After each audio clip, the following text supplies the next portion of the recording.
ரோமோ Tamil viewers எல்லாருக்கும் வணக்கம். இப்போ பாண்டியன் ஸ்டோர் செய்தியில் இன்னைக்கு என்ன நடந்துச்சுன்னா, செந்தில் வந்து பாண்டியன் சொன்ன வேலை எல்லாத்தையுமே ஒவ்வொன்றா பார்த்துட்டு இருக்காரு. இடையில மீனா கூட அவங்க பிரேக் டைம்ல செந்தில் கால் பண்ணுவாங்க. என்னங்க மாமா சொன்ன வேலையெல்லாம் முடிச்சாச்சா, நான் ரூமுக்கு வரதுக்குள்ள நீங்க திரும்ப வந்துடுவீங்களான்னு கேட்குறாங்க. செந்திலும் அவ்வளோதான் மீனா, இன்னும் 1 மணி நேரத்தில் எல்லா வேலையும் முடிஞ்சிடும், நீ எதுக்கும் கவலைப்படாத, நீ வரதுக்குள்ள நான் ரூம்ல இருப்பேன், நம்ம 2 பேரும் சேர்ந்து ஜாலியாக ஊரை சுற்றி பார்க்கலான்ற மாதிரி சொல்றாரு.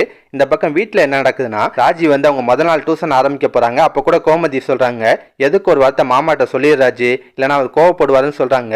ஆனா ராஜி அசால்ட்டா அதெல்லாம் நான் பாத்துக்கிறேன், படிப்பு விஷயத்துல எல்லாம் மாமா கோவப்பட மாட்டான்னு சொல்றாங்க.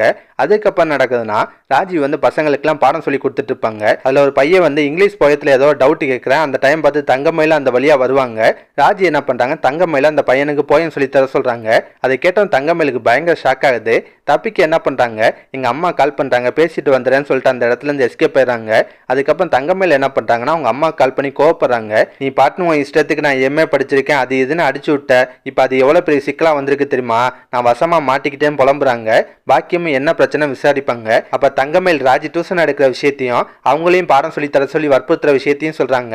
அதை கேட்ட பாக்கியம் வந்து இவ்வளவுதான் பிரச்சனையா, ஏதாவது பண்ணி அந்த டியூஷன் எடுக்க கெடுத்துடு, பிரச்சனை முடிஞ்சுன்னு சொல்றாங்க. அதுக்கான ஐடியாவையும் கொடுப்பாங்க. அப்ப தங்கமயில் வந்து இன்னொரு விஷயத்தையும் சொல்றாங்க, பாண்டியனுக்கு இன்னும் ராஜி டியூஷன் எடுக்கிற விஷயமே தெரியாதுன்னு சொல்றாங்க. அதை கேட்ட பாக்கியம் வந்து இது போதுமே, உன் மாமனாட்ட போய் 1க்கு 2 ஏத்தி விடு, உங்களை கேட்காம எப்படி இதெல்லாம் பண்ணலான்னு ஏத்தி விடு, அது மட்டும் இல்லாம மருமக இந்த மாதிரி வேலையெல்லாம் பார்த்துட்டு இருந்தா குடும்ப கௌரவம் என்ன ஆகுறது அப்படின்ற மாதிரிலாம் ஏத்தி விடு, கண்டிப்பா உன் மாமனாரே ராஜியை டியூஷன் எடுக்க வேணாம்னு சொல்லிடுவாரு, பிரச்சனை முடிஞ்சுன்ற மாதிரி கிரிமினல் ஐடியா கொடுக்குறாங்க.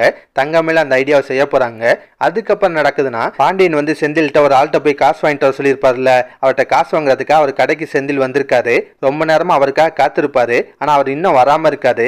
இடையில மீனா வேற கால் பண்றாங்க, என்னங்க இன்னும் வேலை முடியலையா, எப்பதான் வருவீங்கன்னு கேட்பாங்க. செந்திலும் இன்னும் கொஞ்ச நேரத்துல வந்துருவேன் மீனான்னு சொல்றாரு. அடுத்து என்ன நடக்குதுன்னா, பாண்டியனே செந்தில் கால் பண்ணுவாரு, வேலையெல்லாம் முடிஞ்சான்னு கேட்கிறாரு. செந்திலும் விஷயத்த சொல்றாரு. அப்ப அவர் ஆளவே காணோம்பா, நான் வேணா போயிட்டு நாளைக்கு வந்து பார்க்கவான்னு கேட்கிறாரு. அதுக்கு பாண்டியன் வந்து வேணாம்டா, அவன் சரியான திருட்டு பைய, வேணும்னே தான் இதெல்லாம் பண்ணுவான், நீ கொஞ்சம் ஏமாந்தானா அவன்கிட்ட எல்லாம் காசெல்லாம் வாங்க முடியாது, எவ்வளவு நேரம் ஆனாலும் பரவாயில்ல, அவன் கடை முன்னாடியே உட்காந்து அவன்கிட்ட காசை வாங்கிட்டு வா அப்படின்ற மாதிரி சொல்றாரு. அதை கேட்டு செந்திலுக்கு செம கடுப்பாது. கடைசியா நடக்கும்னா, மீனா வந்து கோமதி கால் பண்றாங்க. ராஜியும் கோமதி ஒன்னாதான் மீனாட்ட பேசுவாங்க.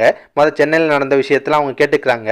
அதுக்கப்புறம் வீட்டுல நடந்த விஷயத்துல மீனாட்ட சொல்றாங்க. தங்கமயில் கடைக்கு சாப்பாடு கொண்டு போன விஷயத்தெல்லாம் மீனாட்ட சொல்லிட்டு, நீ வேணா பாரு மீனா, மாமாக்கு இதெல்லாம் சுத்தமா பிடிக்காது, வீட்டுக்கு வந்தானே தங்கமயில நல்லா திட்ட போறான்ற மாதிரி சொல்றாங்க. அப்ப பாண்டியனும் வீட்டுக்கு வராது. பாண்டியன் எப்போதும் போல அவர் பைய வந்து கோமதிட்ட கொடுக்குறாரு. ஆனா தங்கமயில் என்ன பண்றாங்க, அந்த பைய வெடுக்குன்னு புடுங்குறாங்க. கோமதிக்கு செம கடுப்பாகுது. அதோட தான் சீரியல முடிச்சிருந்தாங்க. இதுக்கப்புறம் என்ன நடக்கும்னா, கோமதி வந்து பாண்டியன் தங்கமயில திட்டுவார்னு ரொம்ப ஆர்வமா காத்திருக்காங்க. ஆனா கோமதிக்கு செம ஷாக் ஆகுது. ஆமாங்க, பாண்டியன் வந்து தங்கமயில ரொம்ப புகழ்ந்து பேசுறாரு, பாராட்டுறாரு.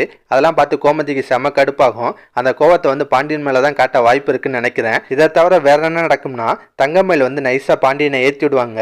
ஆமாங்க, பாண்டியன்ட்ட ராஜி டியூஷன் எடுக்கிற விஷயத்த போட்டு விட்டுட்டு, உங்கள்ட்ட ஒரு வார்த்தை கூட சொல்லாம எப்படி மாமா இப்படிலாம் பண்ணலாம் அப்படின்ற மாதிரி ஏத்தி விடுவாங்க. அது மட்டும் இல்லாம இந்த வீட்டோட மருமக இந்த மாதிரி வேலையெல்லாம் பார்த்துட்டு இருந்தா நம்ம குடும்ப கௌரவம் என்னறது, பாக்குறவங்க எல்லாம் நீங்க தான் ராஜியை குடும்பப்படுத்துறதா நினைப்பாங்கன்ற மாதிரிலாம் ஏத்தி விடுவாங்க. அதெல்லாம் கேட்ட பாண்டியனும் ராஜியை டியூஷன் எடுக்க வேணாம்னு தான் சொல்ல போறாரு.